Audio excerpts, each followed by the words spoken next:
पाकिस्तान के अवाम इस वक्त पाकिस्तान तहरीक इंसाफ और इमरान खान के साथ जुड़ गए हैं और मकबूल तरीन इस वक्त लीडर पाकिस्तान में इमरान खान है। उनको इग्नोर किया नहीं जा सकता था। वो तमाम हरबे इस्तेमाल करके देख लिए कि इमरान खान इस वक्त एक अहम तरीन प्लेयर है। कप्तान को नॉकआउट करने की बहुत देर से हम बातें सुन रहे हैं, लेकिन अब लग ये रहा है हालात को देखते हुए कि एक कप्तान ने 13 जमातों को नॉकआउट करके रख दी है। तो क्या मुल्क आम इंतखाबात की जाने बढ़ता आपको दिखाई दे रहा है, जो कि तहरीक इंसाफ का पहले दिन से मुतालिबा है?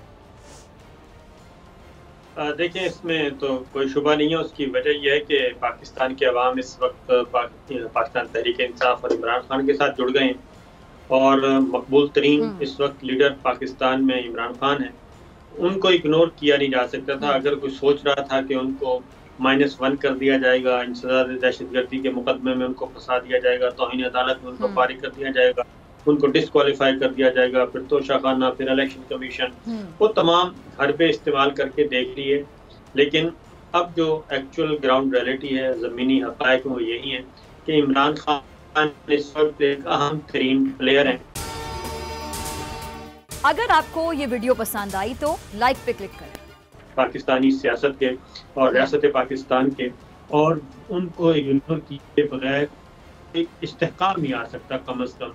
इसलिए वक्त गुजरने के साथ साथ जाहिर है जब चीज़ें अंडरस्टैंड होना शुरू हुई और एहसास हुआ, तो फिर दरमियान में एक जाहिर ब्रिज का रोल भी अदा किया जा रहा है और वापसी का अमल शुरू हो रहा है। तो इंतखाबात के अलावा कोई और हल है नहीं। उसकी रीज़न ये है कि हुक्मरान इत्तेहाद जिस मकसद के लिए पिछले 3 साल और 8 माह जिसका रोना रोता रहा, मिसाके मईशत, मिसाके मईशत, मिसाके मईशत, तो वो तो सारी की सारी जमातें इस वक्त इक़्तिदार में हैं और पिछले 5 माह से इक़्तिदार में, और जब से आई हैं मईशत का बेड़ा गर्क हो गया है। कोई चीज़ भी आगे नहीं बढ़ रही, हर चीज़ रुक गई है। हाँ, अलबत्ता हुक्मरान इत्तेहाद ने जो अपने काम करने थे वो ज़रूर किए। नैब को फारिग कर दिया, जो एक जाली अकाउंट केस वाला था, फर्द जुर्म आयद होनी थी, जमानतों पर रिहाई थी, ये सारी चीज़ें उन्होंने ज़रूर की। और इस वक्त भी पाकिस्तान में जो ईवीएम ख़त्म हो गया, ओवरसीज का वोट ख़त्म कर दिया, सारी चीज़ें उन्होंने कर ली अपने आप को महफूज रखने के लिए। सारे उल्लू सीधे कर लिए ना। अब ये सारे के सारे जितने भी एक्ट किए वो सारे के सारे आपको मायने नहीं रखते। इन तमाम के बावजूद इमरान खान जो है वो, आप देखें कि जो टीवी चैनल दिखाता है इमरान खान को, 80% व्यूअरशिप उधर चली जाती है मुल्क भर की।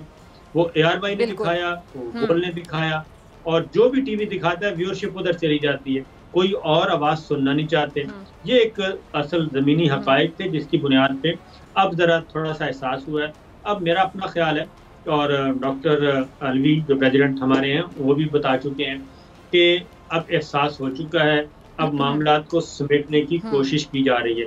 अब इसमें सबसे बड़ी हर्डल जो है वो आएगी मुस्लिम लीग नवाज की तरफ से, खास तौर पे ना पीपल्स पार्टी की तरफ से, ना किसी और की तरफ, मुस्लिम लीग नवाज की तरफ से। तो मरियम बीबी की आज की जो गुफ्तगू सुने आप इस्लामाबाद हाई कोर्ट के बाहर, तो वो बहुत ज़्यादा झुंझलाई हुई थी और उन्होंने काफ़ी गुफ्तगू की है ऐसी इस अंदाज से कि वो खुश नहीं है इस सारे मामले से, क्योंकि अगर इमरान खान इन होते हैं तो इलेक्शन की तरफ जाता है, तो फिर ये सारे के सारे माइनस हो रहे हैं। और अब ये प्रेशर डालेंगे दोबारा मिलिट्री लीडरशिप पे, मिलिट्री एस्टेब्लिशमेंट पे, उनको मिलाइन करेंगे। मिलाइन करने का सिलसिला शुरू हो चुका है। नया टास्क दे दिया गया है अपनी टीम को, अपने लाइक माइंडेड को।